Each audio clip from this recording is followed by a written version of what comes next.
Hello bachon, let's see this question and the question says assertion is saying in a water body Daphnia population shows distinct variation in their morphology at different seasons and the reason is saying variation in temperature of water bodies at different seasons influences cyclomorphosis in some organism and the options are both assertion region true and reason is the correct explanation of assertion. Option B both assertion region true but reason is not the correct explanation of assertion. Option C assertion true but reason false. Option D assertion false but reason is true.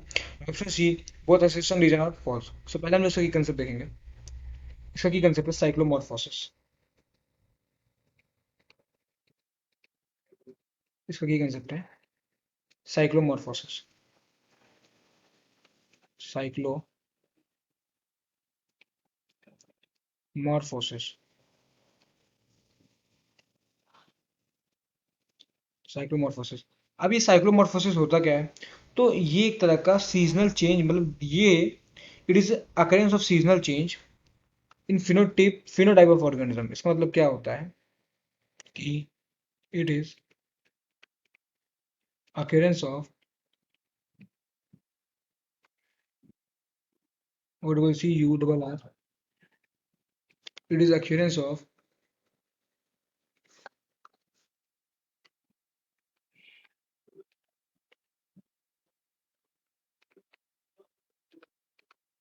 it is occurrence of seasonal changes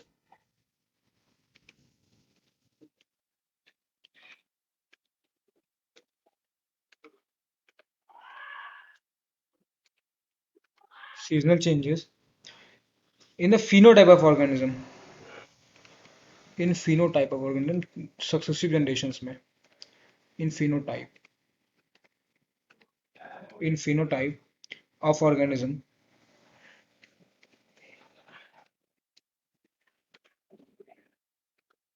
of an organism in successive generation, or we can say that through successive generations.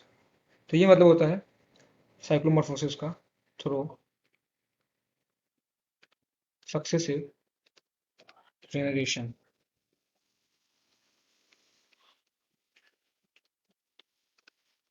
Successive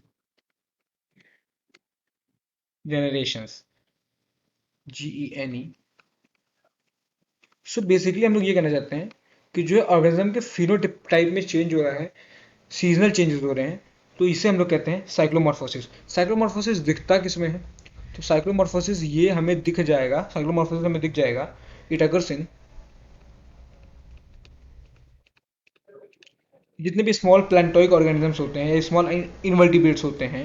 so it occurs in small aquatic invertebrates. Invertebrates. Like, so invertebrates like Daphnia, like Daphnia. So साइक्लोमॉर्फोसिस Daphnia में देखने को मिल जाता है. और ये साइक्लोमॉर्फोसिस influence किससे होता है? तो ये साइक्लोमॉर्फोसिस इन्फ्लुएंस होता है, this is influenced by, this is this is influenced by. ये किससे इन्फ्लुएंस होगा? तो ये साइक्लोमॉर्फोसिस इन्फ्लुएंस होता है by the variation in temperature,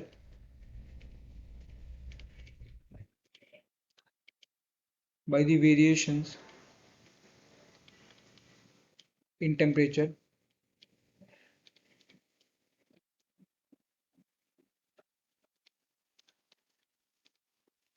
by the variation in temperature. इससे क्या होगा? तो ये कैसे इन्फ्लुएंस होता है? It influence by the variations in temperature जो कि वाटर बॉडीज में प्रिवेल करता है डिफरेंट सीजन्स. सो अपने क्वेश्चंस पे आते हैं. मेरा क्वेश्चन में हमसे पूछा जा रहा है कि in a water body definite population so distinct variation in their morphology at different seasons. तो ये बिल्कुल सही बात है. क्यों दिखाता है ये? तो ये सिर्फ दिखाता है कि variation in temperature bodies at different season influences cyclomorphosis in some organism. ये भी बिल्कुल सही बात है. तो हमारा असर्शन भी सही है, हमारा रीजन भी सही है, और रीजन करेक्टली एक्सप्लेन कर रहा है असर्शन को. तो जो हमारा करेक्ट आंसर हो जाएगा option A, that is both assertion reason true and reason is the correct explanation of assertion. So हमारा आंसर हो जाएगा option A. I hope you understood it well. Thank you and all the very best.